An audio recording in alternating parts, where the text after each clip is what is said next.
ಓಂ ಶಾಂತಿ. ಸರ್ವರಿಗೂ ನಮಸ್ಕಾರ.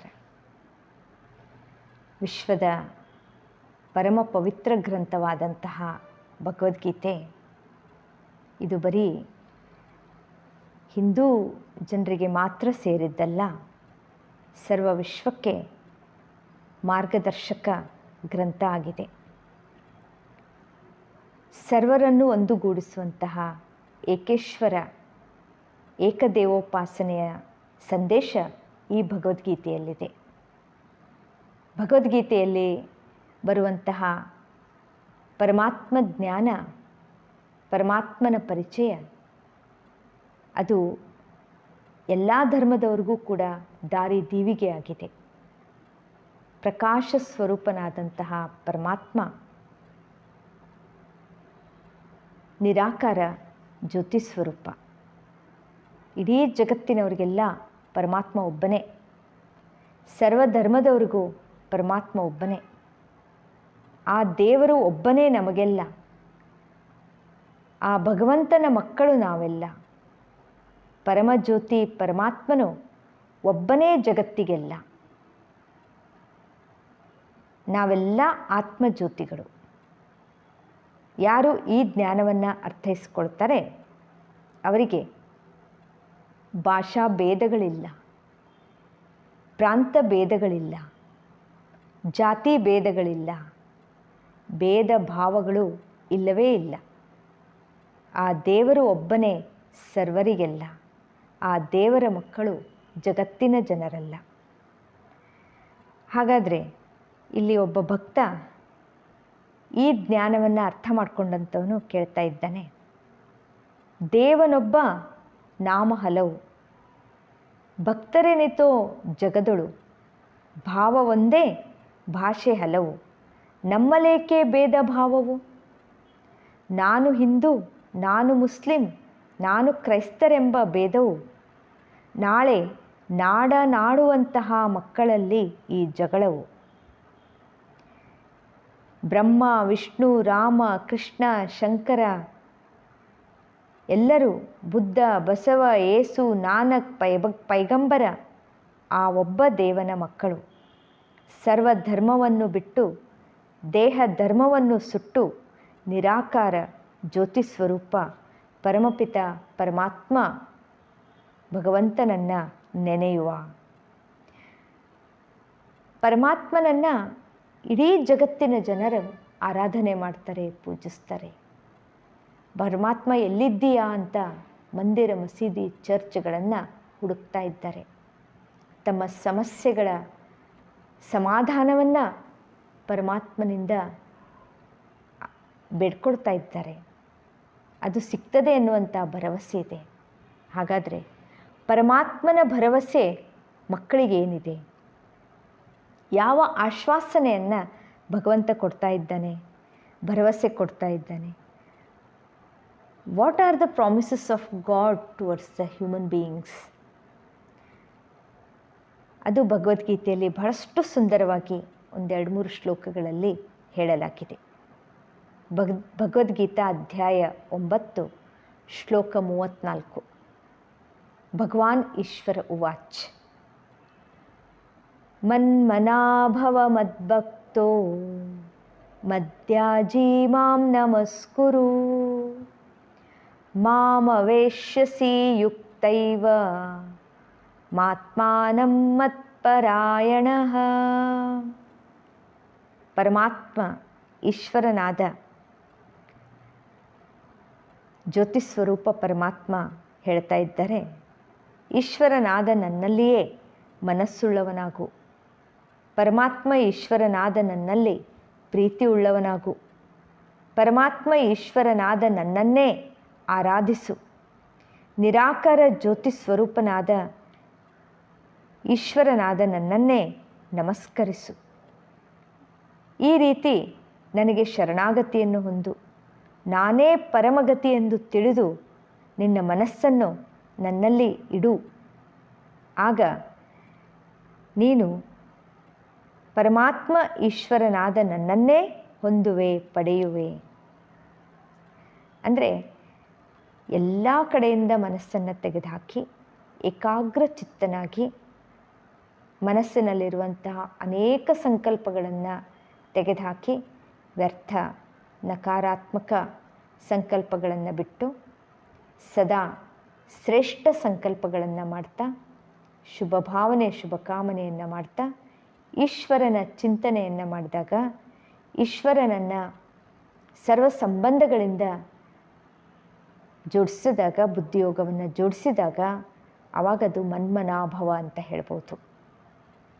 ಆ ರೀತಿ ಆದಾಗ ಮಾತ್ರ ಪರಮಾತ್ಮನನ್ನೇ ಹೊಂದಲಿಕ್ಕೆ ಸಾಧ್ಯ ಆಗ್ತದೆ. ಇಲ್ಲಿ ಪರಮಾತ್ಮ ಈಶ್ವರನ ಪ್ರತಿಜ್ಞೆ ಈ ಶ್ಲೋಕದಲ್ಲಿದೆ. ಮತ್ತು ಎಂಥವರು ಭಗವಂತನಿಗೆ ಇಷ್ಟ ಅನ್ನೋದನ್ನು ಹೇಳ್ತಾ ಇದ್ದಾರೆ. ಭಗವದ್ಗೀತಾ ಅಧ್ಯಾಯ 18 ಶ್ಲೋಕ 65. ಮನ್ಮನಾಭವ ಮದ್ಭಕ್ತೋ ಮದ್ಯಾಜೀ ಮಾಂ ನಮಸ್ಕುರು ಮಾಮವೇಶ್ಯಸಿ ಸತ್ಯಂತೆ ಪ್ರತಿಜಾನೇ ಪ್ರಿಯೋಸಿ ಮೇ. ಅರ್ಥ ಆಗಿದೆ. ಆತ್ಮನಾದ ನೀನು ಪರಮಾತ್ಮನಾದ ನನ್ನಲ್ಲಿಯೇ ಮನಸ್ಸುಳ್ಳವನಾಗು, ಪರಮಾತ್ಮನಾದ ನನ್ನ ಮೇಲೆ ಪ್ರೀತಿಯುಳ್ಳವನಾಗು, ನನ್ನನ್ನೇ ಆರಾಧಿಸು, ನಮಸ್ಕರಿಸು. ಆಗ ಆತ್ಮನಾದ ನೀನು ನನಗೆ ಪ್ರಿಯನಾಗುವೆ. ಪ್ರಿಯ ಆತ್ಮನಾದ ನಿನಗೆ ಈಶ್ವರನಾದ ನಾನು ಪ್ರತಿಜ್ಞೆ ಮಾಡಿ ಹೇಳುತ್ತಿರುವೆ, ನೀನು ನನ್ನನ್ನೇ ಹೊಂದುವೆ. ಅಂದರೆ ಯಾರು ಅನನ್ಯ ಚಿತ್ತರಾಗಿ ಒಬ್ಬ ಪರಮಾತ್ಮನನ್ನು ನೆನಪು ಮಾಡ್ತಾರೆ ಅವರನ್ನೇ ಭಗವಂತ ಪ್ರೀತಿಸ್ತಾನೆ ಅಂತ ಅರ್ಥ. ಇನ್ನೊಂದು ಭಗವದ್ಗೀತೆಯ ಅತ್ಯಂತ ಮಹತ್ವದ ಶ್ಲೋಕ,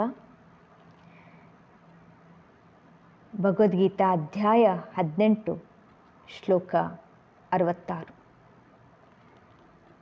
ಭಗವಾನ್ ಈಶ್ವರ ಉವಾಚ್ ಸರ್ವಧರ್ಮಾನ್ ಪರಿತ್ಯಜ್ಯ ಮಾಮೇಕಂ ಶರಣಂ ವ್ರಜ ಅಹಂ ತ್ವಾ ಸರ್ವಪಾಪೇಭ್ಯೋ ಮೋಕ್ಷಯಿಷ್ಯಾಮಿ ಮಾ ಶುಚಃ. ಅರ್ಥ ಆಗಿದೆ. ಈ ಸಾಕಾರ ಮನುಷ್ಯ ಜಗತ್ತಿನ ಸರ್ವಧರ್ಮಗಳನ್ನು ಪರಿತ್ಯಾಗ ಮಾಡಿ ಪರಮಾತ್ಮನಾದ ನನ್ನೊಬ್ಬನಿಗೇ ಶರಣಾಗು. ಆಗ ನಾನು ಆತ್ಮನಾದ ನಿನ್ನನ್ನು ಸರ್ವ ಪಾಪಗಳಿಂದ ಬಿಡಿಸುವೆ, ನೀನು ಶೋಕಿಸಬೇಡ. ಇದು ಭಗವಂತನ ಪ್ರತಿಜ್ಞೆ ಆಗಿದೆ. ಎಷ್ಟು ನೆನಪು ಮಾಡ್ತೇವೆ ಅಷ್ಟು ಎಲ್ಲ ಪಾಪಗಳಿಂದ ಬಿಡುಗಡೆ ಆಗಿಬಿಡುತ್ತೇವೆ. ಇನ್ನೊಂದು ಪರಮಾತ್ಮನಾದ ಈಶ್ವರನ ಆಶೀರ್ವಚನ. ನಾವೆಲ್ಲ ಆತ್ಮರುಗಳ ಪ್ರತಿ. ಭಗವದ್ಗೀತಾ ಅಧ್ಯಾಯ 9 ಶ್ಲೋಕ 22. ಅನನ್ಯಾಶ್ಚಿಂತ್ಯಯಂತ್ಯೋ ಮಾಮೇ ಜನಾ ಪರ್ಯುಪಾಸತೆ ತೇಷಾಂ ನಿತ್ಯಾಭಿಯುಕ್ತಾನಾಂ ಯೋಗಕ್ಷೇಮಂ ವಹಾಮ್ಯಹಂ. ಇದರರ್ಥ ಆಗಿದೆ, ಪರಮಾತ್ಮನಾದ ಜ್ಯೋತಿಸ್ವರೂಪ ನಿರಾಕಾರ ಶಿವತಂದೆಯನ್ನು ಅನನ್ಯ ಚಿತ್ತರಾಗಿ ಧ್ಯಾನಿಸುತ್ತಿರುವ ಆತ್ಮರುಗಳು ಅಥವಾ ಉಪಾಸನೆ ಮಾಡುತ್ತಿರುವಂಥವರು ಯಾವ ಕಡೆಯೂ ಕೂಡ ಮನಸ್ಸನ್ನು ಹರಿಬಿಡದೆ ವ್ಯಕ್ತಿ ವಸ್ತು ವೈಭವದ ಆಕರ್ಷಣೆಗೆ ಒಳಗಾಗದೆ ಅಂತರ್ಮುಖಿಯಾಗಿ ಅಂತರಂಗದಿಂದ ಒಬ್ಬ ಪರಮಪಿತ ಪರಮಾತ್ಮನೇ ಹೊರತು ನನಗೆ ಬೇರೆ ಯಾರೂ ಇಲ್ಲ ಎನ್ನುವಂಥ ಅನನ್ಯ ಚಿತ್ತರಾಗಿ ಯಾರು ಕುಳಿತುಕೊಂಡು ಪರಮಾತ್ಮನೊಂದಿಗೆ ತನ್ನ ಯೋಗವನ್ನು ಜೋಡಿಸ್ತಾರೋ ಅಂಥವರ ನಿತ್ಯ ಅರ್ಪಣರಾದಂಥವರ ಸಮರ್ಪಣೆ ಆದಂಥವರ ಯೋಗಕ್ಷೇಮವನ್ನು ನಾನು ವಹಿಸಿಕೊಳ್ಳುತ್ತೇನೆ. ಅವರು ಯಾವುದೇ ರೀತಿಯಿಂದ ಚಿಂತೆ ಮಾಡೋದು ಬೇಡ.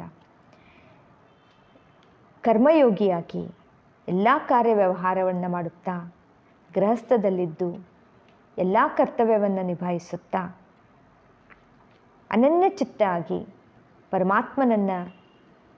ಪರಮಾತ್ಮನಾದ ಜ್ಯೋತಿಸ್ವರೂಪನಾದ ನನ್ನನ್ನು ನೆನಪು ಮಾಡಿದರೆ ಸಾಕು, ಅವರ ಯೋಗಕ್ಷೇಮವನ್ನು ಜನ್ಮ ಜನ್ಮಾಂತರಕ್ಕೂ ನಾನು ನೋಡಿಕೊಳ್ಳುತ್ತೇನೆ ಅನ್ನುವಂಥ ಆಶ್ವಾಸನೆ, ಭರವಸೆ, ಆಶೀರ್ವಾಣಿಯನ್ನು ಈ ಭಗವದ್ಗೀತೆಯ ಶ್ಲೋಕದಲ್ಲಿ ಪರಮಾತ್ಮ ಹೇಳ್ತಾ ಇದ್ದಾರೆ. ಹಾಗಾದರೆ ಆತ್ಮೀಯರೇ, ಬನ್ನಿ ಭಗವದ್ಗೀತೆಯ ಈ ಸಂದೇಶವನ್ನು ನಾವೆಲ್ಲರೂ ಹೃದಯದ ಆಳದಲ್ಲಿ ಅರಿಯೋಣ. ಪರಮಾತ್ಮನ ಸತ್ಯ ಪರಿಚಯವನ್ನು ನೀಡುವಂತಹ ಈ ಸಂದೇಶವನ್ನು ಅರ್ಥೈಸಿಕೊಳ್ಳೋಣ. ನಿರಾಕಾರ ಜ್ಯೋತಿ ಸ್ವರೂಪ ಆದಂತಹ ಭಗವಂತನ ಪರಿಚಯವನ್ನು ತಿಳ್ಕೊಂಡು ಅವರನ್ನು ನೆನಪು ಮಾಡಿ ರಾಜಯೋಗಿಗಳನ್ನು ಆಗೋಣ, ಜ್ಞಾನ ಯೋಗಿಗಳಾಗೋಣ, ಧ್ಯಾನ ಯೋಗಿಗಳಾಗೋಣ, ಸಹಜ ಯೋಗಿಗಳಾಗೋಣ, ಶಿವಯೋಗಿಗಳಾಗೋಣ. ಓಂ ಶಾಂತಿ. ಮತ್ತು ತಮ್ಮೆಲ್ಲರಿಗೂ ಇನ್ನೂ ಒಂದು ಅದ್ಭುತ ರಹಸ್ಯವನ್ನು ತಮ್ಮ ಎದುರುಗಡೆ ಇಡಲಿಕ್ಕೆ ಬಯಸ್ತೇವೆ.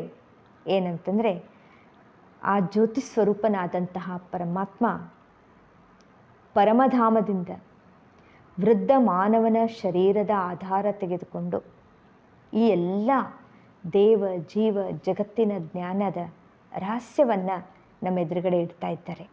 ಈಗಾಗಲೇ ತಿಳ್ಕೊಂಡ ಹಾಗೆ ಏನು ಭಗವಂತ ಆಶ್ವಾಸನೆಯನ್ನು ನಮಗೆ ಕೊಟ್ಟಿದ್ದಾರೆ. ನಿನ್ನ ಪಾಪಕರ್ಮಗಳನ್ನು ನಾಶ ಮಾಡ್ತೇನೆ, ನಿನ್ನ ಯೋಗಕ್ಷೇಮವನ್ನು ನಾನು ನೋಡಿಕೊಳ್ತೇನೆ, ನಿನಗೆ ಮೋಕ್ಷವನ್ನು ಕೊಡ್ತೇನೆ, ನೀನು ನನಗೆ ಅತೀ ಪ್ರಿಯ, ನಿನ್ನ ಮೇಲೆ ಸದಾ ನನ್ನ ಛತ್ರಛಾಯೆ ಇರ್ತದೆ ಎನ್ನುವಂತಹ ಆಶ್ವಾಸನೆಯನ್ನು ಈಡೇರಿಸಲು ಬಂದಿದ್ದಾರೆ. ಅದಕ್ಕಾಗಿ ಭಗವಂತನ ಅವತರಣೆ ಈ ಭೂಮಿಯ ಮೇಲೆ ಆಗಿದೆ ಅನ್ನೋದಕ್ಕೆ ಮತ್ತೊಂದು ಸುಂದರವಾದಂತಹ ಶ್ಲೋಕ ಇದೆ. ಯದಾ ಯದಾ ಹಿ ಧರ್ಮಸ್ಯ ಗ್ಲಾನಿರ್ಭವತಿ ಭಾರತಃ ಅಭ್ಯುತ್ಥಾನಮಧರ್ಮಸ್ಯ ತದಾತ್ಮಾನಂ ಸೃಜಾಮ್ಯಹಂ. ಎಲೆ ಅರ್ಜುನ, ಧರ್ಮದ ಅವನತಿಯು ಅಧರ್ಮದ ಉನ್ನತಿಯು ಆದಾಗಲೆಲ್ಲ ನಾನು ಅವತಾರ ಮಾಡುತ್ತೇನೆ. ಮಾಡಿ ಏನು ಮಾಡ್ತೇನೆ ಅದನ್ನು ಮುಂದೆ ಅಧ್ಯಾಯ 4 ಶ್ಲೋಕ 8. ಪರಿತ್ರಾಣಾಯ ಸಾಧೂನಾಂ ವಿನಾಶಾಯ ಚ ದುಷ್ಕೃತಾಂ ಧರ್ಮ ಸಂಸ್ಥಾಪನಾರ್ಥಾಯ ಸಂಭವಾಮಿ ಯುಗೇ ಯುಗೇ. ಸದ್ಗುಣ ಉಳ್ಳಂಥವರ ರಕ್ಷಣೆಗಾಗಿಯೂ ದುರ್ಗುಣಗಳ ವಿನಾಶಕ್ಕಾಗಿಯೂ ಹಾಗೂ ಧರ್ಮದ ಸಂಸ್ಥಾಪನೆಗಾಗಿಯೂ. ಎಂಥ ಧರ್ಮ ಅಂದರೆ ಮೌಲ್ಯಭರಿತವಾದಂತಹ ಧರ್ಮ. ಈಗ ಮೌಲ್ಯಗಳು ನಶಿಸಿ ಹೋಗ್ಬಿಟ್ಟಿದೆ. ಆ ನಶಿಸಿ ಹೋದಂಥ ಮೌಲ್ಯಗಳನ್ನು ಮಾನವನ ಜೀವನದಲ್ಲಿ ಪುನರ್ಸ್ಥಾಪನೆಗಾಗಿ ಪರಮಾತ್ಮ ಈಗ ಈ ಸಮಯದಲ್ಲಿ ಅವತರಿಸಿದ್ದಾರೆ. ಇದು ಅತ್ಯಂತ ಶ್ರೇಷ್ಠ ಸಮಯ ಈ ಮಾನವನ ಜಗತ್ತಿನಲ್ಲಿ. ಈ ಸಮಯವನ್ನು ನಾವು ಸಂಗಮ ಯುಗ ಅಂತ ಹೇಳ್ಬೋದು, ಕಾನ್ಫ್ಲುಯೆನ್ಸ್ ಏಜ್. ಏಕೆಂದರೆ ಎಲ್ಲಿ ನೋಡಿದಲ್ಲೆಲ್ಲ ಅನಾಚಾರ, ಭ್ರಷ್ಟಾಚಾರ ತುಂಬಿ ತುಳುಕ್ತಾ ಇರುವಂತಹ ಈ ಹಳೆಯ ಜಗತ್ತಿನಲ್ಲಿ ಯಾವುದೇ ರೀತಿಯಾದಂತಹ ಒಂದು ನಿಶ್ಚಿತತೆ ಇಲ್ಲ. This is age of an uncertainty. ಹೊರಗಡೆ ಹೋದಂಥ ಮನುಷ್ಯ ವಾಪಸ್ ಮನೆಗೆ ಬರ್ತಾನಂತ ಗ್ಯಾರಂಟಿ ಇಲ್ಲ. ಇವತ್ತು ರಾತ್ರಿ ಎಲ್ಲರ ಜೊತೆ ಮಾತನಾಡಿ ನಿದ್ದೆ ಹೋದಂಥವರು ನಾಳೆ ಹೇಳ್ತಾರೆ ಅಂತ ಗ್ಯಾರಂಟಿ ಇಲ್ಲ. ಯಾವುದೋ ಹೆಸರು ಗೊತ್ತಿಲ್ಲದಂಥ ರೋಗಗಳು ದಾಳಿ ಮಾಡ್ತಾ ಇದ್ದಾವೆ. ಅವುಗಳಿಗೆ ಔಷಧಿ ಕೂಡ ಇಲ್ಲ. ಜನರು ಎಲ್ಲರೂ ಭಯಭೀತರಾಗಿದ್ದಾರೆ. ಇಂತಹ ಜಗತ್ತಿನಲ್ಲಿ ಇದು ಕಲಿಯುಗದ ಅಂತಿಮ ಸಮಯ. ಇಂತಹ ಜಗತ್ತಿನಲ್ಲಿ ಈ ಜಗತ್ತನ್ನು ಪರಿವರ್ತನೆ ಮಾಡಬೇಕು, ಶಾಂತಿ ಸ್ಥಾಪನೆ ಮಾಡಬೇಕು ಅಂತ ಮನುಷ್ಯರು ಎಷ್ಟೊಂದು ಪ್ರಯತ್ನ ಮಾಡ್ತಾ ಇದ್ದಾರೆ. ಆದರೆ ಸಾಧ್ಯ ಆಗ್ತಾ ಇಲ್ಲ. ಈ ಜಗತ್ತಿನಲ್ಲಿ, ಈ ವಿಶ್ವದಲ್ಲಿ ಶಾಂತಿ ಸ್ಥಾಪನೆ ಮಾಡುವುದಕ್ಕೆ ಸ್ವಯಂ ಶಾಂತಿಯ ಸಾಗರ ಪರಂಪಿತ ಪರಮಾತ್ಮ ಇಲ್ಲಿ ಬರಬೇಕಾಗ್ತದೆ. ಆದರೆ ಈಗಾಗಲೇ ನಾವೆಲ್ಲ ಈ ಭಗವದ್ಗೀತೆಯ ಶ್ಲೋಕದಲ್ಲಿ ಕೇಳಿದ್ದೇವೆ, ಆತ ನಿರಾಕಾರ ಜ್ಯೋತಿ ಸ್ವರೂಪನಾಗಿದ್ದಾನೆ. ಆತ ಬಂದು ನಮಗೆ ಈ ಎಲ್ಲ ಗುಹ್ಯ ಜ್ಞಾನವನ್ನು ಹೇಳಬೇಕು ಅಂತಂದರೆ ಒಬ್ಬ ವೃದ್ಧ ಮಾನವನ ಶರೀರದ ಆಧಾರ ತಗೊಳ್ಬೇಕಾಗ್ತದೆ. ನಮಗೆಲ್ಲ ಈ ಬೋಧನೆ ಮಾಡಬೇಕಾಗ್ತದೆ. ಅದಕ್ಕಾಗಿ ಅವ್ರಿಗೊಂದು ಶಾಲೆನೂ ಕೂಡ ತೆರಿಬೇಕಾಗ್ತದೆ. ಆ ಶಾಲೆಯ ಹೆಸರಾಗಿದೆ ಆತ್ಮೀಯರೇ, ತಮಗೆಲ್ಲರಿಗೂ ಚಿರಪರಿಚಿತರಾದಂಥ ಪ್ರಜಾಪಿತ ಬ್ರಹ್ಮಕುಮಾರಿ ಈಶ್ವರೀಯ ವಿಶ್ವವಿದ್ಯಾಲಯ. ಇದು ಪರಮಾತ್ಮನ ಶಾಲೆ, ಹೆಸರೇ ಸೂಚಿಸುವಂಥದ್ದ ಈಶ್ವರನ ವಿಶ್ವವಿದ್ಯಾಲಯ. ಈ ವಿಶ್ವವಿದ್ಯಾಲಯದಲ್ಲಿ ಯಾರು ಬಂದು ಪರಮಾತ್ಮನ ಮಹಾವಾಕ್ಯವನ್ನು, ಸತ್ಯ ಭಗವದ್ಗೀತಾ ಜ್ಞಾನವನ್ನು ಕೇಳ್ತಾರೆ, ಅವರು ಮಾನವರಿಂದ ದೇವಮಾನವರಾಗ್ಬಿಡ್ತಾರೆ. ಯಾಕೆಂದರೆ ಮೆಡಿಕಲ್ ಕಾಲೇಜಿಗೆ ಹೋದರೆ ನಾವೆಲ್ಲ ಕೆಲವು ಮಕ್ಕಳು ವೈದ್ಯರಾಗ್ತಾರೆ, ಇಂಜಿನಿಯರಿಂಗ್ ಕಾಲೇಜಿಗೆ ಹೋದರೆ ಇಂಜಿನಿಯರ್ ಆಗ್ತಾರೆ. ಹಾಗೆ ಈ ಕಾಲೇಜ್ ಅಥವಾ ಭಗವಂತನ ಈ ವಿಶ್ವವಿದ್ಯಾಲಯದಲ್ಲಿ ಮನುಷ್ಯರು ಮಾನವರಿಂದ ದೇವಮಾನವರಾಗ್ತಾರೆ. ಮುಂದೆ ಬರುವಂತಹ ಸ್ವರ್ಣಿಮ ಭಾರತಕ್ಕೆ ಅವರು ಆ ಭಾರತದಲ್ಲಿ ಜನ್ಮ ಪಡೆಯಲು ಯೋಗ್ಯರಾಗ್ತಾರೆ. ಆದ್ದರಿಂದ ಆತ್ಮೀಯರೇ, ಹಿಂದೆ ಭೇಟಿ ಕೊಡಿ ತಮ್ಮ ಹತ್ತಿರ ಇರುವಂತಹ ಈಶ್ವರೀಯ ವಿಶ್ವವಿದ್ಯಾಲಯಕ್ಕೆ. ಅಲ್ಲಿ ಸತ್ಯ ಪರಮಾತ್ಮನ ಪರಿಚಯವನ್ನು ತಿಳಿದು ಪ್ರತಿದಿನ ಸತ್ಯ ಗೀತಾ ಜ್ಞಾನವನ್ನು ಶ್ರವಣ ಮಾಡಿಕೊಂಡು ತಮ್ಮ ಜೀವನವನ್ನು ಉದ್ಧಾರ ಮಾಡಿಕೊಳ್ಳಿ, ಪಾಪಕರ್ಮದಿಂದ ಮುಕ್ತ ಮಾಡಿಕೊಳ್ಳಿ. ಇದು ನಮ್ಮೆಲ್ಲರ ಪ್ರತಿಯಿಂದ ಕಳಕಳಿಯ ವಿನಂತಿ ತಮ್ಮ ಜೀವನದ ಉದ್ಧಾರಕ್ಕಾಗಿ. ಓಂ ಶಾಂತಿ ಶಾಂತಿ ಶಾಂತಿ.